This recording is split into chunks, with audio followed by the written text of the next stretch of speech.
The Oregon Ducks will go into the college football playoff as the number one ranked team and the number one seed with their first Big Ten championship in their first year in the league. We got to talk about what this means for Dan Lanning's Ducks, who feel like the best team in college football, and what this means for James Franklin's Penn State Nittany Lions. And I got to tell you, it's more of the same. What's up, kinfolk? It's RJ Young. I am not on a step mill. If this is your first time watching the number one college football show, please hit that subscribe button, ring the bell, like this video so that you don't miss any of the reaction segments that we do, the news that we cover as it happens right here on the number one college football show. Also got a top 25 coming out later at foxsports.com. Also got some playoff predictions that we got to get to as much time as we have, because it feels like in just 11 hours, we're going to find out 12 hours. We're going to find out just who is making the college football playoff and who is not. And I think both of these teams will make the playoff, but it's going to be with some caveats here. The first one is Penn State, death, taxes, and apparently losing the teams that are ranked inside the top 5. Penn State has now lost 24 of its last 25 games against top 5 AP opponents since 2000. They're 1-14 against top 5 AP opponents in the James Franklin era. This is their 11th straight loss. And this is yet another reason why we're skeptical about who Penn State is and what they stand for going into an all-important do-or-die tournament. And when you look at the statistics that are stacked against Penn State, against teams like the one that they're going to face, the Big Ten championship, you can't feel good about Penn State for much, right? They may get a home game here. They may get Boise State. They may get Tennessee. They may get Arizona State. And they might be able to win that game. But then you go back into the deep water against teams that are ranked inside the top 5. And that just seems to be kryptonite for a Penn State program that does not have a single signature win at all this year. And Drew Aller, Katron Allen, and Nick Singleton still have left quite a bit to be desired in their careers at Penn State, because we know they're going to win 10, 11 games every single year. We know this. We also know that they're probably going to get beat by Ohio State, for whom they've lost the last 8 straight, or they're going to lose to Michigan in a year where Michigan is good. They're not going to double them up. This year, they didn't have both of them. They just had one. They had Ohio State, and it is a weak schedule once again for Penn State that led them to the Big Ten championship. Now, on that front, Ohio State did their part, losing to a 7-5 Michigan.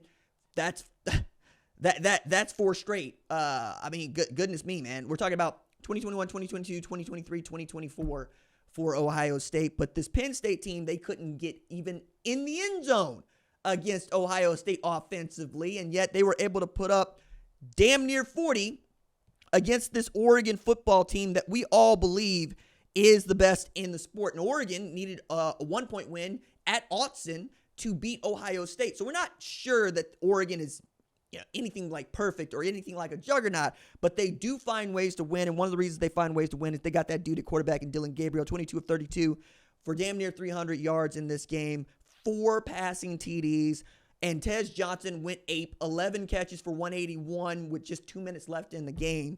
And then, of course, they were able to run the football very well, 20 rushes, damn near 100 yards for Jordan James. But I was more impressed with how Penn State fought back in this. Felt like this game was going to get out of hand. It's 31-24, but they had found ways to go get scores. They found ways to move the ball. They rushed the ball for over 200 yards, and both Katron Allen and Nick Singleton showed up to do what you expect. They both are over 100 yards rushing in this game.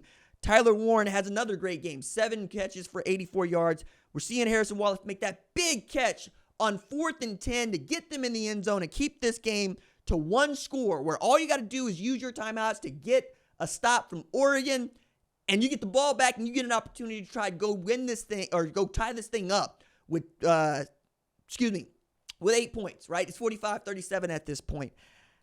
I was floored by just how easily it felt like in the second half Penn State was moving the ball. Damn near 30 first down, 7 of 13 on 3rd down, 2 of 2 on 4th down. 500 yards of offense from this Penn State team, and it still wasn't enough to beat Oregon. What I'm saying is this is the best Penn State has looked all year, and yet going into this, it felt like they weren't going to win.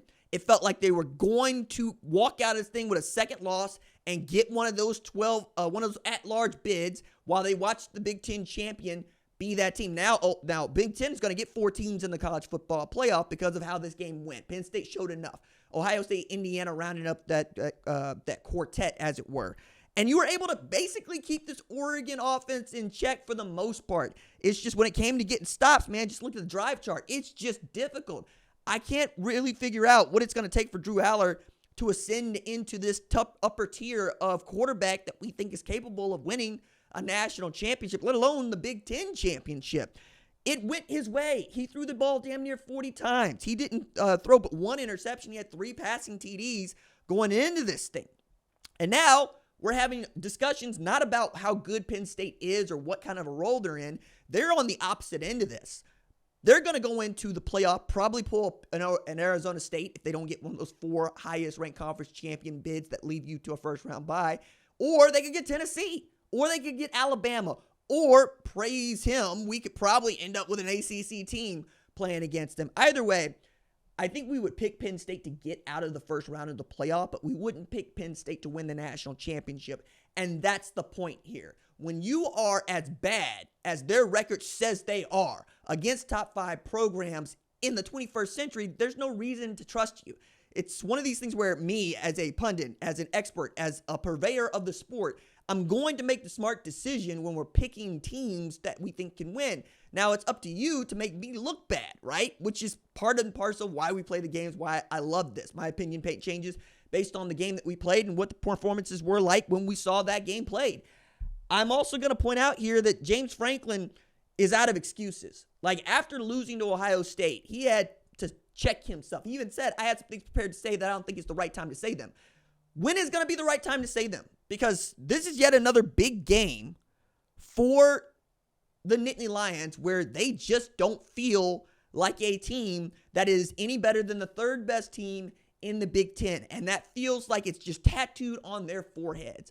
I don't know what it's going to take. Going to get Andy Kotelnicki felt like a great move. And you know what? The offense did its job. 500 yards of offense. It's the first time that we didn't see the Penn State defense do its job, right? Giving up damn near 40, I'm sure Tom Allen is absolutely beside himself trying to figure out how this could happen. Well, I know how this happened. Dylan Gabriel's got elite awareness.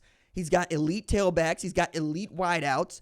They were able to spread the ball around when they needed to, but with Tez Johnson being back on the field, he knew where he was going with the football. He was going to throw the ball to Tez Johnson, who was going to be able to get you in and out of games. Like every time it felt like Penn State had an opportunity to tie this thing up, Oregon went and got themselves a score, and it kept going like that. I think that is a very difficult team to defeat. When you know that offense is going in such a way that if you don't get a stop, you might not win the football game, that's a difficult way to win football games, like for real.